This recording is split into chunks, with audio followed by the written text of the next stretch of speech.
सुनिए, हम सब जो अब यहाँ पे पढ़ेंगे क्लास 10th का मैं जो ज्योमेट्री चैप्टर है 6.5, ठीक है। 6.5 में हम सबको पढ़ना है पाइथागोरस थ्योरम के बारे में। याद कीजिए कि हम सब पहले से ही पाइथागोरस थ्योरम के बारे में पढ़ चुके हैं।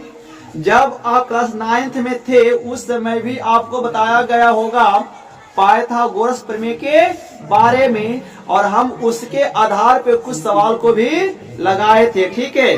अच्छा जी, तो हम अभी के क्लास में क्या करने वाले हैं, पाइथागोरस प्रमेय को सिद्ध करने वाले हैं। समझ आ रहा है ना।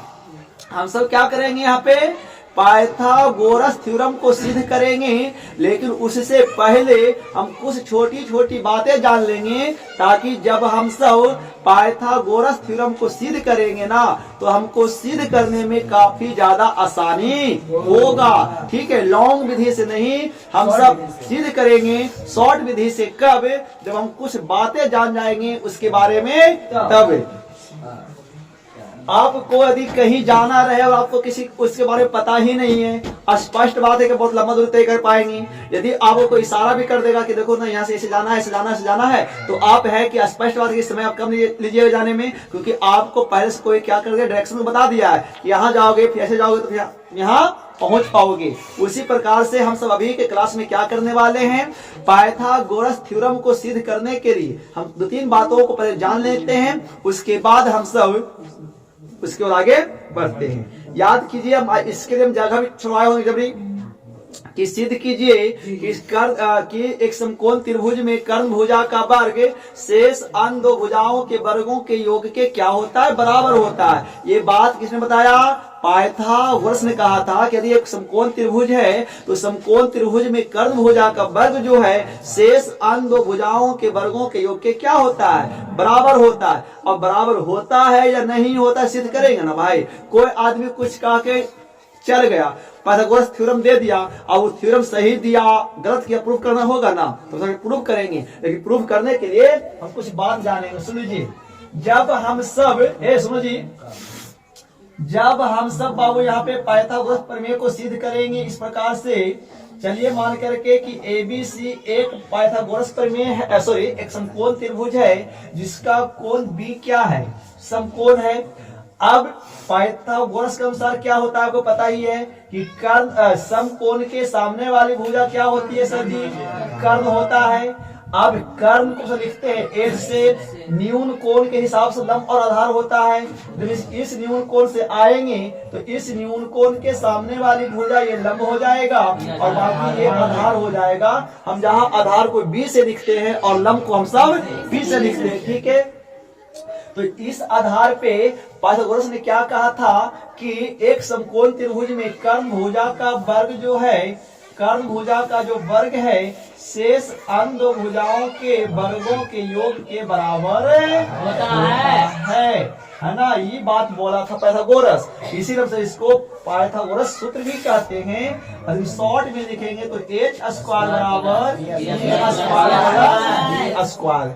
बात यहाँ तक कोई दिक्कत है क्या, नहीं है। तो हम सब अभी इसी को प्रूव करने वाले, ठीक है ना, कि ऐसा होता है या नहीं होता है उसके बारे में, ठीक है। चलिए, तो इसके बारे में सिद्ध करने से पहले एगो थ्योरम जान लीजिए जो पाइथागोरस ने ही बताया था। क्या, सुन लीजिएगा। अभी आपको लिखना नहीं है सर, ठीक है, कॉपी नहीं भरना, दिमाग भरना है हमारा नहीं है। देखिए, पाइथागोरस ने जब अपना थ्योरम दिया ना तो उन्होंने एक बात को और बताया। क्या बताया पता है, कि यदि एक समकोण त्रिभुज है, यदि एक समकोण त्रिभुज है, ठीक है, इस प्रकार से जिसका कोण कितना है, 90 डिग्री है। हाँ, तो यदि एक समकोण त्रिभुज में समकोण वाले शीर्ष से, कहां पे, समकोण वाले शीर्ष से, यदि एक समकोण त्रिभुज है और यदि उस समकोण त्रिभुज में समकोण वाले शीर्ष से कर्ण पर लंब डालते हैं, इस प्रकार से क्या डालते हैं, लंब डालना है कहां से, तो समकोण वाले शीर्ष से, जहां पर 90 डिग्री बनता है ना, यदि वो वहां से कर्ण पर एगो लंब डाल दे इस प्रकार से, तो इसका कोई नाम होगा, वो D हो गया ना। तो इस लंब के वजह से बना दो त्रिभुज आपस में समरूप होंगे और साथ में पारस्परिक भी समरूप होंगी।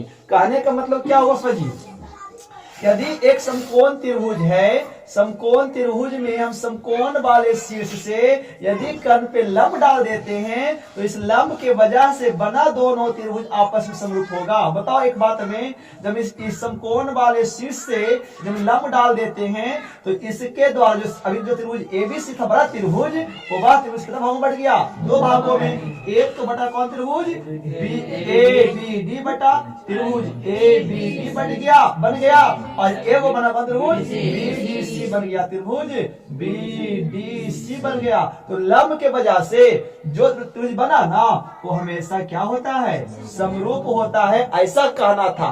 तो समरूप होता ही होता है और पारस्परिक भी समरूप होता है। पारस्परिक का मतलब और समझिए, पारस्परिक त्रिभुज भी समरूप होते हैं।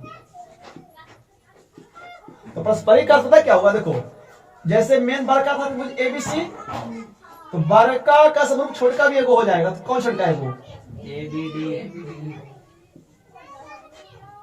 ऐसे।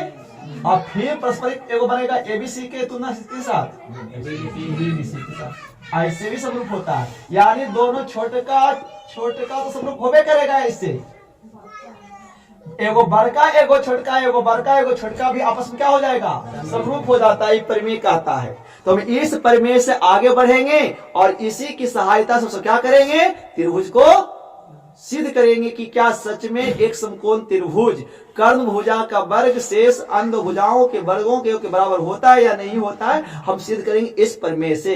तो प्रमेय को आपको क्या करना है, याद रखना है क्या, यदि एक समकोण त्रिभुज में समकोण वाले शीर्ष से कर्ण पे लंब डाला जाए तो उस लंब के वजह से बने दो त्रिभुज समरूप तो होते ही हैं, साथ में पारस्परिक भी क्या होते हैं, समरूप होते हैं। बात समझ में आया, चलिए ठीक है।